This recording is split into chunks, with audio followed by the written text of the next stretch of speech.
আপনারা আশ্চর্য হয়ে যাবেন তাদের অবস্থা কি। একমাত্র পরিবারের কেউ তাদের কাছে না থাকার কারণে, একটা কুকুর থাকার কারণে তার ত্যায্য সম্পত্তি সব কুকুরের নামে লিখে দিয়ে গেছে। এই আমেরিকা, আমেরিকার ঘটনা। হ্যাঁ, 3 কোটি টাকা সম্পদ কুকুরের নামে লিখে দিয়ে গেছে। কেউ নাই পাশে, কি করবে? সেদিনকে আমার মেয়ে, আমার জামাই আমাকে বলল যে এক অসহায় বৃদ্ধা, তার কাছে কেউ যায় না পারিবারিক পরিজনের, শুধু একজন মুসলমান তার খোঁজ খবর নিত। ভাই আপনি কেমন আছেন, কোথায় আছেন, কি অবস্থায় আছেন, শুধু এই এতটুকু বাস, একটু খোঁজ খবর নিত। ওই ব্যক্তি খুশি হয়ে, যেহেতু কেউ তার খোঁজ খবর নেয় না, এই ব্যক্তি তার খোঁজ খবর নেয়। ভিতরে ভিতর ওই যার খোঁজ খবর নেওয়া হয়েছে, যে খোঁজ খবর নিছেন, যে খোঁজ খবর নিছেন তাকে সমস্ত সম্পত্তি লিখে দিয়ে গেছে সব। এই মাত্র কয়েকদিন আমাকে এই খবর দিল। আমাকে বলছে একজনের মনে চাইছে অন্ধ হইতে, অন্ধ হইতে মনে চাইছে, বাস সে নিজের চোখের মধ্যে ঔষধ দিয়ে অন্ধ হয়ে গেছে। সে বলতেছে আমি অনেক আগে থেকে কেন অন্ধ হলাম না। বাস একজন ব্যক্তি 7 লক্ষ টাকা খরচ করে কুকুর হইছে, দেখছেন আপনারা? মানে জিন্দিগি বলতে কিচ্ছু নাই, সব শেষ। আপনারা বিশ্বাস করতে পারবেন না, এগুলি বলাও খুবই কঠিন অবস্থা। জাপানে তো এখন অবস্থা এরকম, কোনো মেয়েরা বাচ্চা নেবে না, কোনো মেয়েরা গর্ভধারণ করবে না।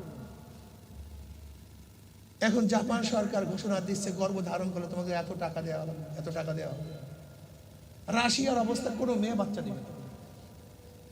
তার মানে ওরা যেই পর্যায়ে পুষছে, একসময় দুনিয়ায় কি হয়ে যাবে, শেষ হয়ে যাবে।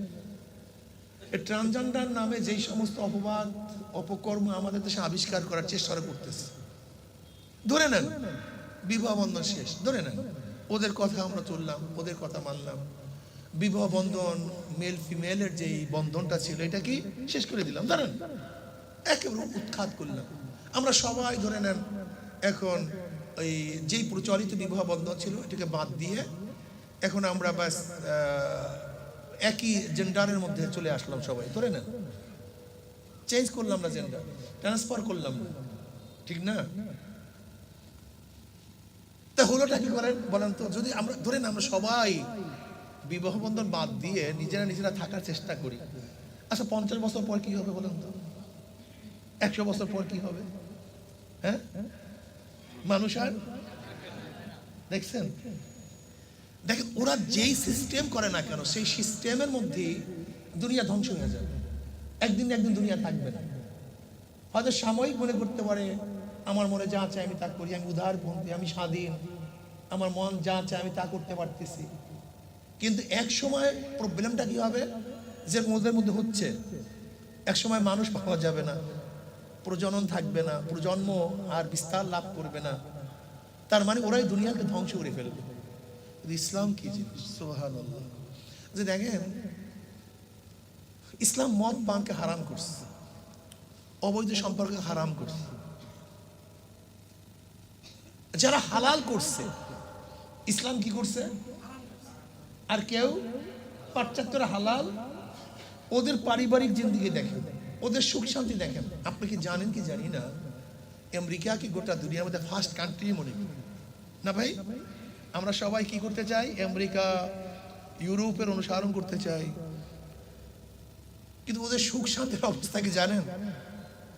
গোটা দুনিয়ার মধ্যে সবচেয়ে বেশি আত্মহত্যা করে আমেরিকার লোকেরা।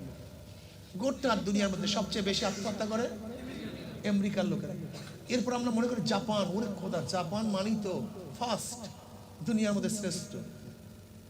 এরপর আত্মহত্যা করে কারা? এই জাপানি লোকেরা। মানুষ আত্মহত্যা কখন করে বলেন তো? যখন শান্তির সব আর বাকি থাকে না, তখন মানুষ কি করে? তো ওদের শান্তি আছে না অশান্তি? ইসলাম ছেড়ে দিয়েছে, অশান্তির গজব এমন ভাবে চেপে ধরতে চা, চিন্তা করতে পারবেন না। আপনি বিশ্বাস করতে পারবেন না, জাপানে এরকম ঘটনা অহরহ। যে মানুষ মারা যায়, কাছে কেউ থাকে না, এরপর মরার পরে পচে গন্ধ হওয়ার পরে মানুষ ইস ঘটনা কিসের গন্ধ আসতেছে, কোন অমুক যে ওইটা মরছে। এবার সরকারি লোকজন এসে তারপরে সে মরা দেহ সেখান থেকে অপসারণ করে।